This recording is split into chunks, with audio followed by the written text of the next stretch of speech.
All right. Hey, everyone. Thank you for watching Blue Alley. This is our first break. Hope you guys have been enjoying the show.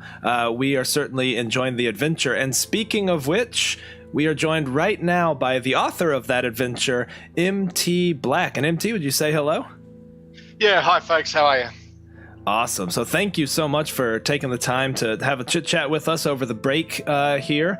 Just kind of want to ask you some questions about how you got into D&D, how you settled into, being a best-selling DM's Guild author, and some questions about process. Does that sound all right? Sounds fine. All right, awesome. So first and foremost, would love to hear about your first exposure to role-playing. What was it that awakened this creative genius within you?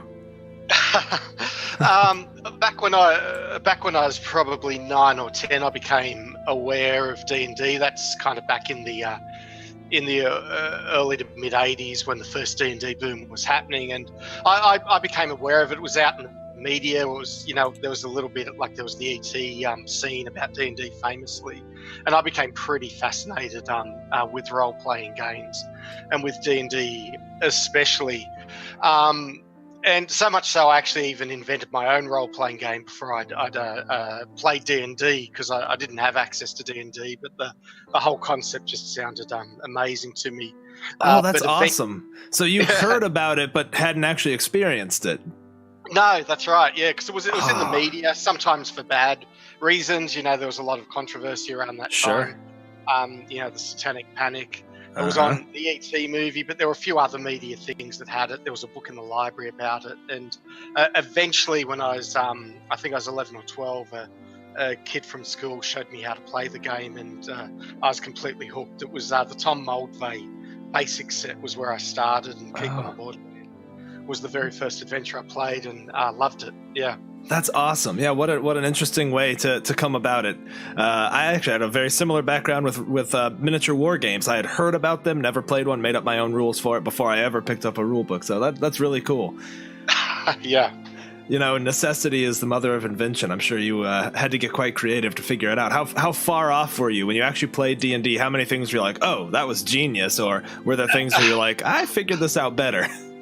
Oh, no, it was a 10-year-old role-playing game. It was very simple. It was very narrative focused now, actually. There was not much crunch. It was roll a dice, and 1, 2, 3 meant a good thing happened. 4, 5, 6 meant a bad thing happened, basically. So it was more like something like a Fate or something like that. Very narrative heavy. Very cool. But awesome. I was I was thrilled once I started playing Moldvay Basic. I thought it was the coolest thing ever. Blew my socks. Great. Well, that's a good question to ask. And do you have a favorite old school adventure from previous editions, or maybe the better question is, what's your favorite adventure from prior to 5th edition? Oh gosh. Look, there's obviously a ton of things that I love. If I look back in my nostalgia speaking, I'd have to say The Lost City, the old basic module B4, I think it was. That was Tom Moldvay, and I just I loved that adventure to death, and I've run many people through it now. It's hard for me to be objective and to say, is this a great adventure or not? I think it is a pretty good adventure, actually. But the nostalgia feels are just so strong for that. We had a lot of fun with that back in the day. Sure, very cool. So I'll jump right into kind of some of your approaches to adventure writing. And by the way, I should disclose that we're big fans. We've got some of your stuff recorded, but even before we ever started streaming, we played a ton of your adventures. I think I own every single one, and have run about half. So I'd love to know how you balance the 3 pillars of play. That's something that as a DM I'm constantly thinking of, and I've seen you've even addressed it in some of the prologues to your adventures. So how do you when you sit down to write an adventure, how are you thinking about those? Look, I've definitely evolved as a writer over the 3 years I've been publishing, heading into my 4th year now. You could almost say the first year I was really focusing just on the combat pillar, not neglecting the others deliberately, but I was still mastering the idea of how you put together a good combat encounter, and then by chance almost put together a couple of cool NPCs.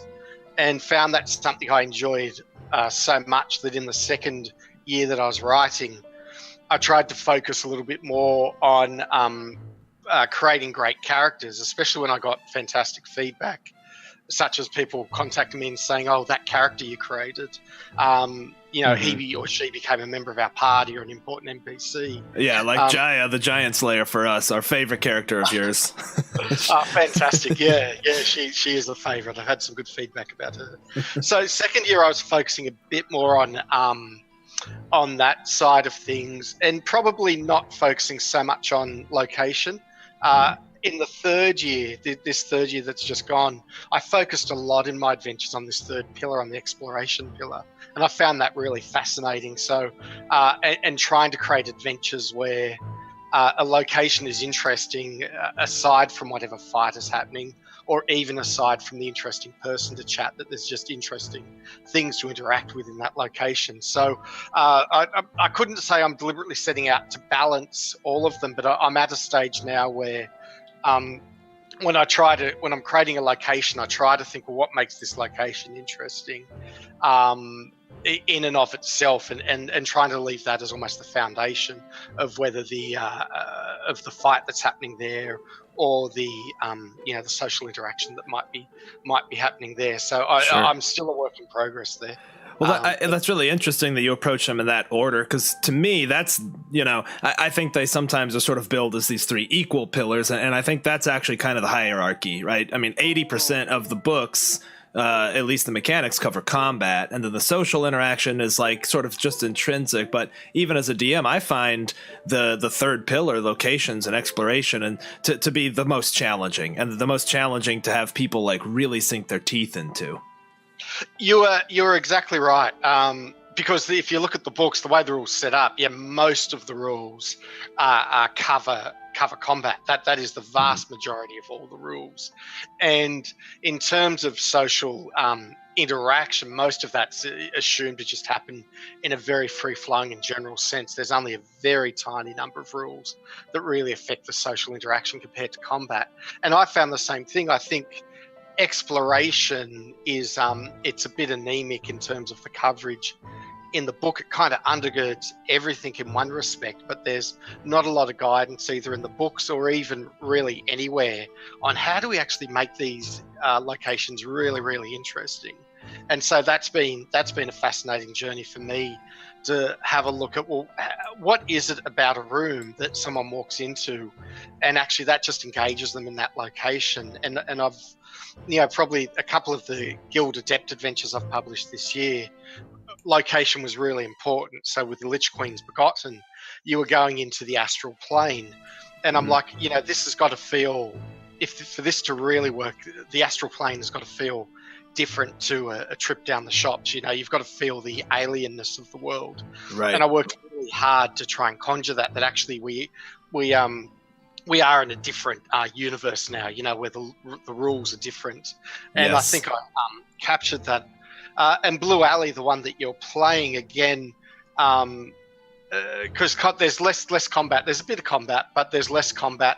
There's a lot of traps, but I wanted to put in tricks, as they call them, things that you're just going into the room and interacting. And I had some great feedback on that.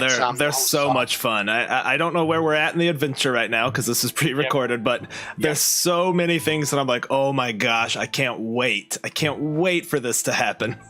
Yeah. Well, and I had some great feedback on one of the reviews where someone said they'd never played an adventure like this sort before. They were nervous, and then they played it. They said, it was fascinating. They said they had such a good time, and the feedback was just walking into each room and looking around at what was there. Yeah. And, I described Blue Alley as Tomb of Horrors, but fun. Yeah. Yes. Good. Yeah, that's right. Yeah, that Tomb of Horrors was a very light inspiration, but I didn't want anything nearly as nasty. Not too nasty. Right. Yeah. And again, I focused really hard on that probably in the last adventure I'd published on the Guild. Which was the end of the Eberron arc, and I was doing the same thing. In this one, you're exploring this weird artificer kind of factory, and right. I want to create a whole lot of locations that were just interesting themselves, not because there was a monster to beat up, but that you go in, you'd interact with the room, you'd learn things, you'd get clues, but there was things that were interesting. So it's a real challenge, that, but when you do it, it's magic. It's great fun for the players. Yeah, gotcha. Awesome. Well, we're out of time for the first break, but we will be back with the second break and the second half of this interview. So thank you again for being here, and we'll be back to playing in just a second. All right, everyone, we're back with the second half of the interview with legendary DM's Guild author MT Black. And I wanted to lead off with a question for you, MT. You mentioned you've only really been publishing for 3 years. I didn't realize that. You're incredibly prolific. So can I ask some process questions maybe now for some would-be authors out there? How in the heck do you balance life and, publishing and...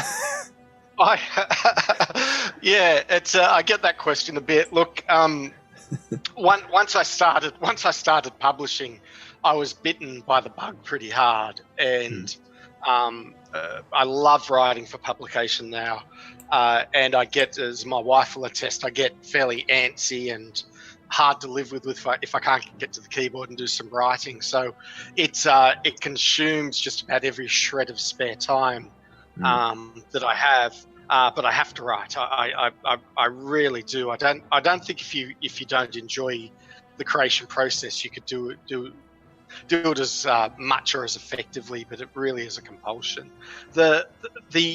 I started publishing, and people laugh when I tell them this, but when our baby was born, was soon after that I actually started publishing, and what had happened was just he and his mum were just sleeping in a lot of odd hours, and I had a lot of evenings when I was just really alone because mum and the bubs were sleeping because they'd been breastfeeding at 3 a.m, or whatever else, and right. I either watch TV, but actually just started writing. So I just got great swaths of time to write early on, and then, as I said, I got the bug, and now I'm just it just chews up time. Whenever I get some spare moments, I'm on the keyboard doing whatever I can to record ideas.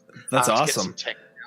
Yeah, I was going to ask about your process. When you're thinking through an adventure, I guess a couple questions. Are you working on multiple at a time? Do you write outlines first, or do mind maps, or any particular tools you really utilize? Just curious about that. Yeah, I try to have one main focused adventure that I'm writing on. That's the way you get things done. Too many of us fall in the trap of writing 6 things at once and finishing nothing. So I'll usually have a main project, but then I'll have 1 or 2 ones that are slightly lower priority, that if I'm hitting writer's block on the main one, I can switch out to another one, do a bit of writing on that, and then switch back into the main one once I get my mojo back. So I do tend to focus, and I think that's one of the secrets. You really need to focus on the main one, the next one you're going to get out. I do tend to, it does vary a bit from adventure to adventure, but I am a bit of an outliner. And it's changed a bit recently because a lot of the adventures I'm writing now, I'm given a spec for, because I'm getting commissions from people like Watsy, or from other folk, or there's a certain requirement as part of the Guild Adepts to do X, Y, Z, and so I'm not having to conjure everything up. But when I started writing, I created a little ideas file, and whenever I got an idea, no matter where I was, I just opened it up on my cloud drive and put that idea in, and Sure. A lot of my early adventures, and it's funny, you do that for a couple of months and you suddenly have a huge file with little adventure grabs and seeds. So a lot of the ideas for my early adventures came from that. That's awesome. What I typically tend to do, I'd grab the main concept. For example, you mentioned Giant Slayer before. The main concept there was, how do I write an adventure for first level characters where they get to kill a real giant at the end of it? That was kind of the conceit. And another theme I had there was, I really wanted to do a Fae adventure where people are wandering through a magical forest and encountering really fun Fae themed creatures. And then I'll accumulate a number of ideas for encounters, And I'll often start with just a really top-level outline, and then I'll start to write through it and just fill out the outline. So I tend to work that way. I tend to Gotcha. outline first and then fill things out, yeah, and just focus on the next thing ahead of me. Very cool. Well, let me ask you this then. Given how prolific you are and how quickly you've gotten that content out, is there one adventure of yours that you're particularly fond of? Like, is there one that you're like, man, that was peak. Certainly, you'll get there again. But is there one that you look back and you're like, man, it just came together. It just worked perfectly. I love that adventure. Wow, yeah, it's hard. It's hard. I love all my little children, but yeah. Look, if the ones I did last year, again, certainly the Lich Queen's Begotten is something I really look at with a lot of fondness. Partly just because I was trying to achieve a number of things there. I wanted to introduce the astral plane. I had to use a lot of foes from Mordenkainen's Tome of Foes. And I had a couple of ideas in there, like, for example, you fly to this, basically this floating giant's head out in the middle of space. I'd had that vision. I was trying to incorporate. I wanted to incorporate the Lich Queen. I wanted to put a really good moral dilemma. That all just came together really well in a pretty tight package, and it's been so well received. And it's also, as some of your older listeners will know, it's a tribute to a Chris Perkins adventure called The Lich Queen's Beloved. So I was writing that as just as a little tribute as well. Awesome. And, it all just came together really well, and then it was just been so well received. I wouldn't say it's my favorite, because there's a lot. Like, I love Blue Alley that I put together last year as well, but it's one I'm looking at and thinking, that just came together really beautifully. Yeah, very cool. Let's see, what else was given all that time and how every second is eaten up, how often do you actually get to play anymore? That was the other thing that happened the first year that I was writing. My regular group had just fallen apart, and so I didn't play for about 8 or 9 months, and so the writing became a surrogate for playing. I've tried really hard to make sure I play regularly, and I know there are some writers out there who never get to play, and I think that's ultimately problematic. At this stage, the way I make it work is I play once a fortnight with my group, and we have like a 2-hour game in Discord, so it's an online game. It's pretty convenient, and it's fairly strict 2 hours. So I get in about 4 hours a month, which is not a lot compared to some folk, but it's what works for me. And we cram in a lot in those 2 hours. We went through Curse of Strahd in 10 2-hour sessions. So wow. We go through a lot, and we're actually doing a best of the publications at the moment. I've kind of strung a whole heap of dungeons together out of all of the books, and they're just about to go to Maelstrom, and after that they're going to go to Menzoberranzan, and then down to Chult. So we're kind of doing a bit of a tour of all the books, and I've strung them together and do a bit of a meta storyline. Yeah. Very cool. All right, well, we're almost out of time. We've got a little over a minute left. So let me ask you this. You mentioned dungeons, and I think Blue Alley is a spectacular dungeon-esque thing. What's your philosophy right now on dungeons? When you're designing a dungeon, what are you bringing to the table now? We discussed this a little bit before. Partly I'm trying to create locations in the dungeon that are intrinsically interesting, so people come into the room and, like, you're not going to hit 11 out of 10 every time for that, but there's a lot of rooms in there that are good fun just to interact with. I'm trying to give people good, sensible, fun choices to make, just in terms of the dungeon navigation. So, which is one of the strengths of dungeon. You can put in these these great decision points and help give people the opportunity to make meaningful choices. And I want to bring interesting combat encounters to the table, as well as fun people to socialize with as well. So nothing too new there. I'm really just trying to hone what I've done and take that to the next level. Yeah, well, I think you've gotten very efficient at it, and clearly lots of people out there agree. And so with just a few minutes left, I just want to thank you again for making time for this. Really appreciate it. I know it was a random kind of tweet out of the blue, asking if you'd do this. And I hope you've enjoyed or get a chance to take a look at this run of Blue Alley. And any closing thoughts or parting wisdom? No parting wisdom, but just thank you. It's a great pleasure talking to you and to your viewers this morning. I hope you have a great time. All right. Thank you again. And everybody, we'll be right back with the final act of Blue Alley.